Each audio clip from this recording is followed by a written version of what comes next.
আমাতুল্লাহ আপনি লিখেছেন অমুসলিম প্রধান দেশে তাদের জবে করা প্যাকেটজাত গোশত খাওয়া যাবে কি না।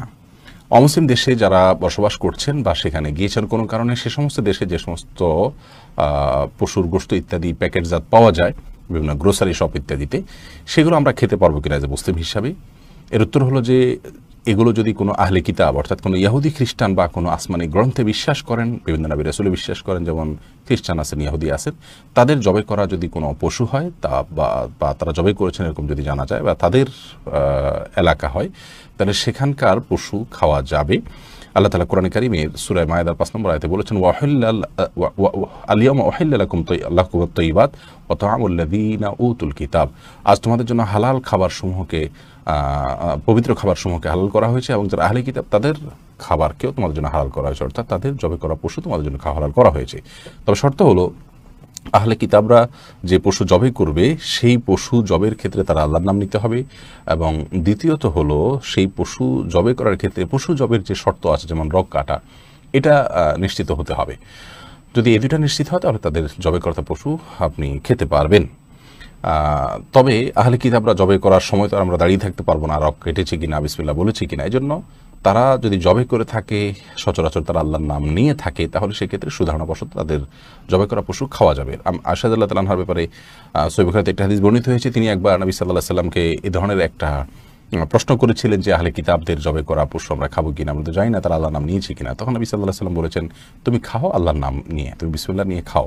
তার মানে তাদের জবে করা পশু আপনি খেতে পারেন, তারা বিসমিল্লাহ বলেছে কিনা, রগ কেটেছে কিনা, এটা নিয়ে আপনার ধোঁয়াশা করার দরকার নেই যদি সচরাচর তারা এটা করে থাকে। কিন্তু বাস্তবতা হলো যে আজকের পৃথিবীতে আমরা জানি যে খ্রিস্টানরা, ইহুদিরা তারা আল্লাহর নাম নেয় না বললে চলে, এবং তাদের মধ্যে তাদের নিজেদের যে ধর্ম, সেই ধর্মকেই তারা খুব একটা ধারণ করে না।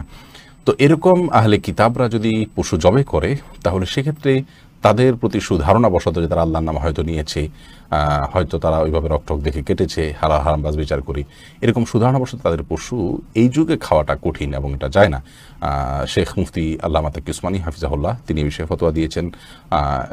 এছাড়া বিন বাজ রাহিমাহুল্লাহ বলেছেন যে সুধারণাবশত খাওয়া যেতে পারে, কিন্তু ওই যে যদি জানা যায় যে তারা এটা করে না, তাহলে সেক্ষেত্রে কিন্তু খাওয়া যাবে না।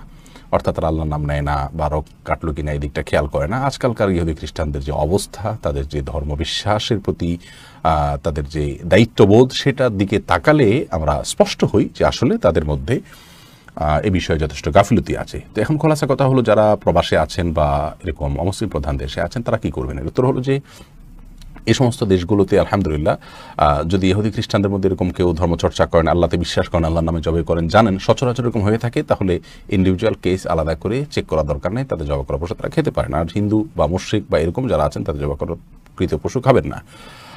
আর যদি গ্রোসারি শপগুলোতে হালাল সার্টিফাইড থাকে, বিভিন্ন দেশে আমি জাপানে দেখেছি, বিভিন্ন দেশে আপনার সে দেশের উলামায়ে কেরাম সংশ্লিষ্ট আপনার পশু জবের ক্ষেত্রে শরিয়া প্রতিপালন করা হয়েছে কিনা, নিয়ম মানা হয়েছে কিনা, সেটা দেখে যাচাই করে তারা হালাল সার্টিফাইড করে থাকেন। তো তাদের সার্টিফিকেশন দেখে, তাদের আপনার সার্টিফিকেট দেখে, হালাল এটা লেখা দেখে, সেই প্রতিষ্ঠান যদি এটাকে আপনার নির্ভরযোগ্য মনে করে সার্টিফিকেট দিয়ে থাকে, তার উপর নির্ভর করে আমরা খেতে পারি, কোনো অসুবিধা নেই।